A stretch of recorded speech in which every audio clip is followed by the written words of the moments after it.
Nintendo is hiring for a specific service on Switch 2. Grasshopper Manufacturers talking about making games on Switch 2. Lego Horizon Adventures is talking about why they're on Switch. And Luigi's Mansion 2 HD maybe doesn't seem worth $60. So good morning, Mario, and good morning, Switch fans. We've got a lot to cover today, so we'll jump right in. Hope you're all doing fantastic out there. What's going on, everybody? It's Zach from SwitchForce, and we're kicking it off with Lego Horizon Adventures because I think this is just one of the coolest announcements of the generation. Getting a major Sony IP, a first-party game coming to Nintendo Switch is very cool. And in interviews and previews of the game, they basically said, hey, we wanted to get this game out there to as many people as possible, and Nintendo Switch was the way to do that. Duh, of course. It's the most successful system right now with the most units out there, so getting it to Switch makes sense. And it seems like they have toned down the story a bit to fit a more humorous, lighthearted tone, and they've included a lot of fun things there, so it's looking like it's going to shape up to be a great Lego game and something that fans of the franchise, people that have never played PlayStation, Mario fans, Lego fans, anybody can play and enjoy. And it does seem like mechanically and graphically it's pretty good. They said they are going for parity on all systems, which means PS5 version will be the same for the Switch version, except graphically it won't, but just like features and gameplay and the storyline and all that. They're shooting for like a 7 to 8 hour campaign. Sounds like a perfect holiday title. Very excited for that. Now, Luigi's Mansion 2, on the other hand, I'm a bit concerned about. I spoke long ago when the game was first announced that this is going to be a $60 title, and I don't quite get it because there's games like Metroid Prime Remastered. It's a $40 game, even though they fully remastered it, and it looks phenomenal. This is Luigi's Mansion 2 from 3DS, and it doesn't sound like they did much to it. The previews came out and said the game is still very charming, the game is still very fun, but it looks like there's no additional content, and they haven't even done something like revise the save system. Because Luigi's Mansion 2 is a mission-based game that was tailored for portable play, you could only save after each mission. There's no manual saves in the Switch version, you just save after each mission. Very antiquated and maybe not up to par with how they've upgraded other games that have come to the Switch. So it begs the question, why 60? This game initially came out at 40 or 35. I'm not exactly sure the MSRP, but definitely not 60. And yet now we're at 60 with no additional content as far as we know, and with no additional quality of life improvements as far as we know, and some obvious ones that haven't been fixed, like the save system. And yes, it's HD, and yes, it looks good, but it doesn't look as good as the actual Switch Luigi's Mansion 3. I'm excited to play it because I never dove in on the 3DS, but I do feel like it's important to point out this game should not be $60. This is a case of Nintendo getting away with charging $60 because it's a major Mushroom Kingdom character, and they just charge $60 for everything. Like Paper Mario and the Thousand Year Door, okay, that game seems upgraded and rebuilt enough that, okay, fine. It also was a full console game previously. It's a full console game now. And they did improve things. They improved fast travel. They improved things that are in the game that would make it a better playing experience for players that are trying to play it today. Didn't do that with Luigi's Mansion 2. So I really think there needs to be a separate price tier. If you're going to do a deluxe version, like Donkey Kong Country Tropical Freeze on Switch, boom, full price. Okay, maybe not the most fun, but I get it. If you're going to do a full conversion, like Paper Mario, boom, $60. Maybe not the most fun price, but I get it. Metroid Prime Remastered shows that they're okay charging $40 for a major IP. Luigi's Mansion 2 HD, I don't get why it's not $40. I really think it should be $40, and I do think this is something that's not being discussed. Even though it's like a feel-good title, even though it's charming, even though it's, a great game by all accounts, I don't think it should be $60, and I wish more people were talking about how, I know Nintendo's kind of having a light year thus far. Don't really feel fair that they're charging us $60 for a 3DS game that's not really deluxeified in any way.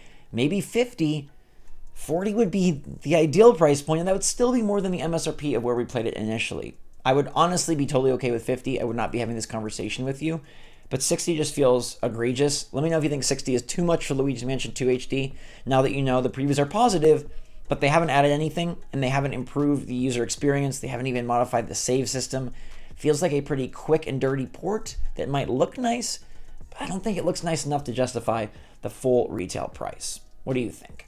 Now, Grasshopper Manufacturer thinks they're going to get cooking on Switch 2. In fact, that is what Suda51's direct words are. Definitely going to cook for Switch 2. And he says that he can't think of anything in particular that he'd love for a new feature, but he's really looking forward to seeing what Nintendo does with it. They've always done revolutionary stuff for software and the video game industry in general. And if you're not familiar, Suda51 is with Grasshopper Manufacturer and has been prolific with his No More Heroes franchise on the Switch. as well as other Nintendo platforms. And they've supported Nintendo with some unique titles, some very Japanese titles, and so I'd say some very like niche titles, but always trying to be on the cutting edge of weirdness. And I think there's a place for that in games, and I think a place for that on Switch too. So I'm excited to see what he's going to bring. He didn't give any like indicator or any tease on what games he's going to do, but I assume it'll be something No More Heroes, since that franchise seems to continue on and on. It's also interesting to note, he says they've always done revolutionary stuff.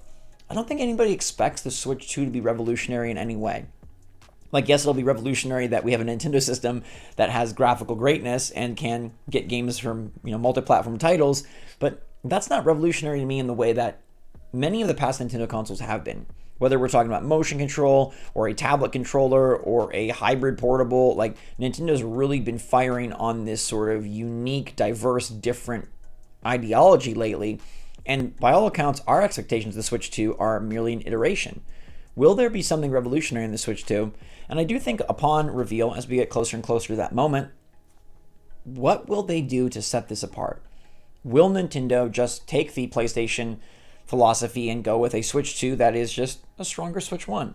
Or will they continue more of the Iwata philosophy and say, hey, we need to put something in here that distinguishes the system, differentiates the system? Will Nintendo go out of their way to make the Switch 2 stand on its own as a revolutionary idea? Or will it merely be an upgrade over an already existing revolutionary idea?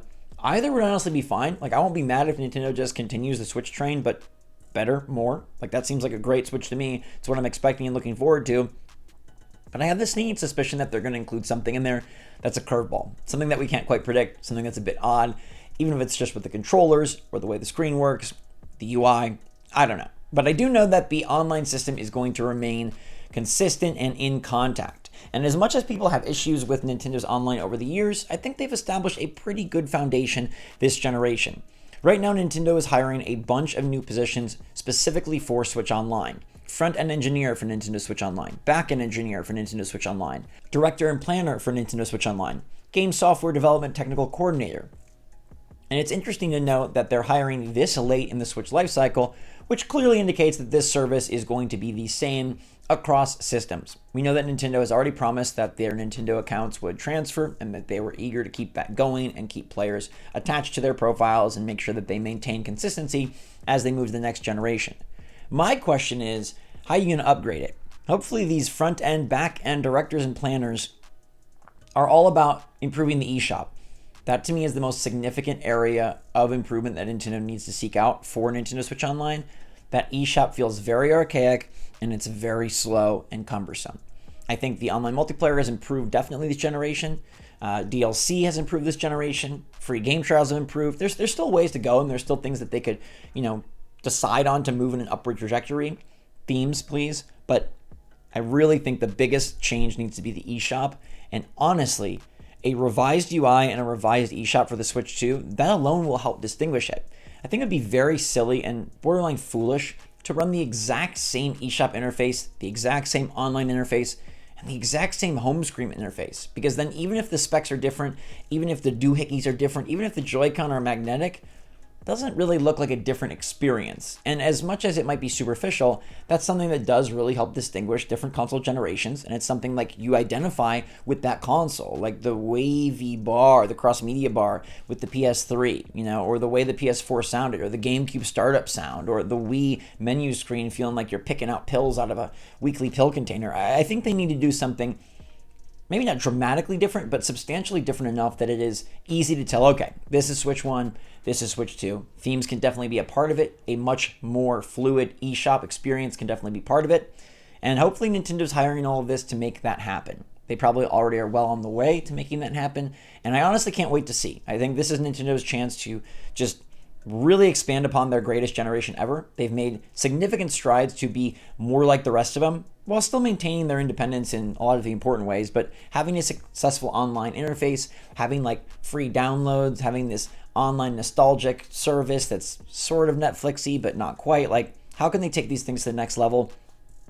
Where will they go with Nintendo Switch Online on the Switch 2? And I hope they go places. I think it's one of the biggest areas that could see improvement besides like the straight up hardware power. And I think it's something that would go a long way, like to subtly enhance everybody's time with the Switch and make it feel like, okay, you know what? It's not just that they have Mario and Zelda. It's like, this is a great system. The Switch is a great system because it's novel and it's convenient. Let's make this a great system in all the other ways as well, and nobody can beat you. In the meantime, let me know your take on all these topics in the comments down below, everybody. Hope you're doing fantastic out there. Hit that like button if you enjoyed the video. And until next time, stay safe, stay healthy, stay happy, stay positive. Love you lots. SwitchForce out.